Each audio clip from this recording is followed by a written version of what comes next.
Why ELO ratings are misleading across eras.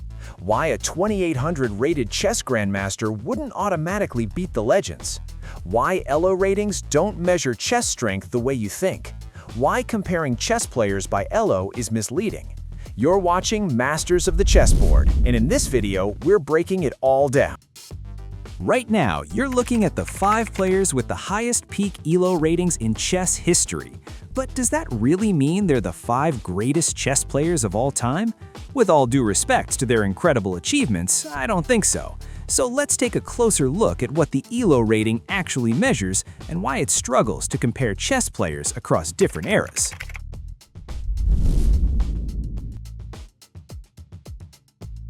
The ELO rating system was created in the early 1960s by a Hungarian-American physicist named Arpad ELO. His goal wasn't to define absolute chess strength, but to create a fair way to rank players based on their results. And that distinction matters. ELO doesn't tell us how strong a player is in isolation. It tells us how well that player performs relative to the competition around them. If you beat a higher-rated opponent, your rating goes up, sometimes significantly. If you lose to a lower-rated opponent, it goes down. But what if you lose to someone stronger and beat someone weaker? In that case, your rating usually changes very little, because the result was exactly what the system expected. That's the core idea behind ELO. It's a predictive system. The more you outperform expectations, the more your rating rises. This is why ELO works best inside a closed environment, where players compete regularly against each other. Within that environment, it's actually very effective, and that's why ELO isn't just used in chess. You'll find ELO-based systems in other sports, in online gaming, and even in data science. Anywhere performance needs to be measured relative to an opponent. But here's where things get complicated. Every chess era has a completely different competitive environment. Different player pools, different opening theory, different training methods, different tournament structures.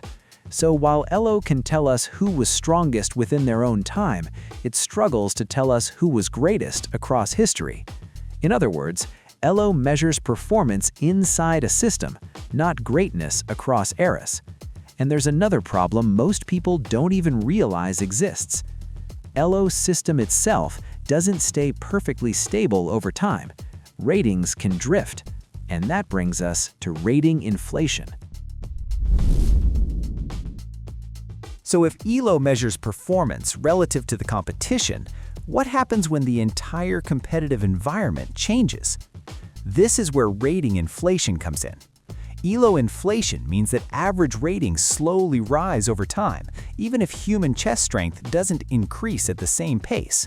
Not because players are cheating the system, but because the system itself is shaped by who enters it, how often they play, and how knowledge is passed forward. Modern grandmasters grow up with engines. They study opening databases with millions of games. They learn from decades of accumulated theory. In many ways, they're standing on the shoulders of generations before them. As a result, today's players perform more consistently and make fewer outright mistakes. That pushes ratings upward across the board. But here's the key point. Inflation doesn't mean modern players are automatically greater than the legends. If you placed a champion from the past into today's environment, with modern training, engines, and preparation, their rating would almost certainly rise as well. The number would change, the greatness wouldn't. And this creates a serious problem when we try to compare players across eras.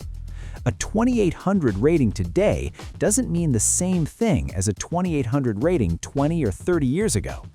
So when we rank players purely by peak ELO, we're often comparing numbers that were generated in completely different systems. Because of this, some experts have tried to fix the problem. They suggest adjusting historical ELO ratings, adding correction factors, normalizing the numbers to cancel out rating inflation. The goal sounds reasonable: create a single objective ranking of the greatest chess players of all time across different eras. But this approach is fundamentally flawed, because ELO was never designed to measure greatness. It was designed to measure performance. Even within the same era, A higher ELO rating does not automatically make someone the greatest player, and it certainly doesn't guarantee victory in the World Championship.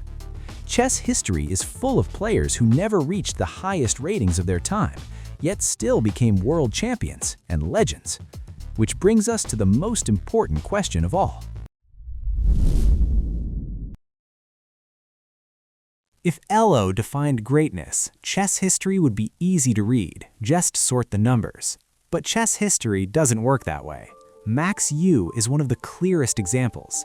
He was never the most feared player of his generation. He didn't dominate tournaments, and he was often considered less naturally gifted than his rivals. Yet in 1935, he defeated Alexander Alekhine in a world championship match, not by brilliance alone, but through preparation, discipline, and psychological resilience. Euwe proved that the world championship is not won by peak strength, but by consistency under pressure. Tigran Petrosian represents a completely different kind of greatness. He was never known for spectacular attacks or flashy combinations, but he was one of the hardest players in history to defeat. Petrosian understood danger before it appeared on the board. He neutralized opponents, drained their initiative, and waited for mistakes. When it came to world championship matches, that style was devastatingly effective. Petrosian didn't need the highest ELO, he needed control.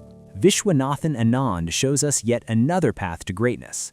His career spans multiple generations of elite chess.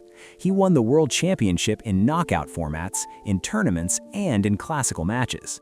Even as younger players surpassed him in ELO, Anand continued to win when the stakes were highest. His greatness lies in adaptability. Very few players in history reinvented themselves as often and as successfully. Now compare this to the modern era. Players like Fabiano Caruana, Levon Aronian, and Hikaru Nakamura reached extraordinary ELO geeks. Their technical precision and preparation are among the best the game has ever seen. But chess history is not written by ratings alone. It is written by decisive moments, by world championship matches, by the ability to deliver under maximum pressure. Greatness in chess is not defined by the highest number, a peak rating, or a single dominant stretch. Greatness is defined by winning when everything is on the line, adapting across eras and opponents, shaping how the game is played, leaving behind ideas, not just results, by a place in history, not in a rating table. ELO tells us how well someone performed inside a system. Chess history tells us who defined the game itself. And in chess,